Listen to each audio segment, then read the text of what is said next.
تفصیل میں کھٹ لانا پہ. بسم اللہ الرحمن الرحیم. رمضان کا جو سب سے فنڈامنٹل پرپز ہے، سب سے جو مین مقصد ہے اس کا، وہ ہے کہ ہمارے دلوں میں اللہ کا تقوی پیدا ہو جائے، تقوی آ جائے. یہ بات مشہور ہے، لیکن اب اگلی بات یہ ہے کہ ہم اپنے تقوی کو کیسے چیک کر سکتے ہیں، کیسے میئر کریں کہ میرے اندر تقوی ہے کہ نہیں ہے، کتنا ہے. تو اس کو میئر کرنے کے لیے ایک حدیث ہے صحیح ابن ماجہ کے اندر. تو جو آدمی اپنے تقوی کو چیک کرنا چاہے، اس کو نہ کوئی ڈگری چاہیے، نہ کوئی کورس کرنے کی ضرورت ہے، نہ کسی ایکسپرٹ کے پاس جانے کی ضرورت ہے. تو وہ خود ہی اپنا تقوی چیک کر سکتا ہے. اور وہ حدیث یہ ہے، حضرت ثوبان رضی اللہ تعالیٰ عنہ نے اس کو بیان کیا ہے کہ نبی علیہ الصلوۃ والسلام نے ارشاد فرمایا، میں اپنی امت کے ان لوگوں کو خوب جانتا ہوں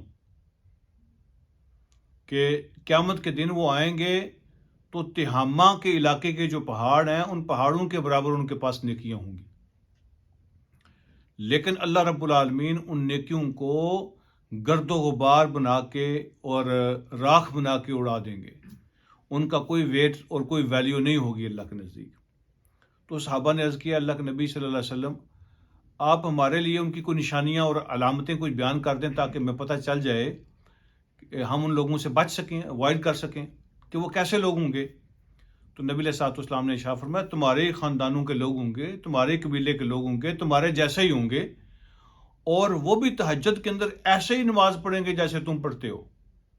یعنی صحابہ کرام کی طرح ان کی تہجد بھی ہوگی، لیکن فرق صرف یہ ہوگا کہ جب تنہائی میں ہوں گے تو اللہ رب العالمین نے جو چیزیں حرام کی ہیں تو اللہ کی حرام کی ہوئی حدوں کو وہ کراس کریں گے، اور اللہ رب العالمین کی حرام کی ہوئی چیزوں کی حرمت کو توڑیں گے.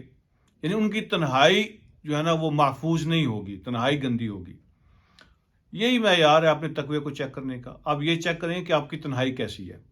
سارا دن روزہ رکھا ہے، بھوک پیاس برداشت کیا ہے، تلاوتیں کی ہیں، نمازیں پڑھی ہیں، سارا کچھ کیا ہے، لیکن سوشل میڈیا کا جب ہم استعمال کرتے ہیں، جب ہم تنہائی میں ہوتے ہیں، جب فیس بک اور ٹک ٹاک پہ بیٹھے ہوتے ہیں، تو ساری برکت جو روزے کی جمع کی ہوتی ہے وہ ہم ضائع کر دیتے. تو تقوی کے جو اپنا لیول اس کو چیک کرنے کے لیے یہ چیک کرنا چاہیے کہ میری تنہائی کیسی ہے. اگر میری تنہائی پاکیزہ ہے، کنٹرولڈ ہے، قابو میں ہے، اس کا مطلب یہ ہے کہ میرے پاس اللہ کا تقوی ہے اور میں نے رمضان کی برکت کو الحمدللہ محفوظ کیا ہوا ہے. اور اگر تنہائی سیف نہیں ہے تو اس کا مطلب یہ ہے کہ وہ ہمارے اندر وہ تقوی پیدا نہیں ہوا. تو یہ سب سے آسان اور سب سے بہترین میجرمنٹ ہے اپنے تقوی کو چیک کرنے کے لیے. یہ معیار ہے، اس کو تنہائی اپنی کو چیک کر لیں. اللہ کریم مجھے اور آپ کو سمجھنے کے عمل کی توفیق عطا فرمائے. السلام علیکم ورحمۃ اللہ وبرکاتہ.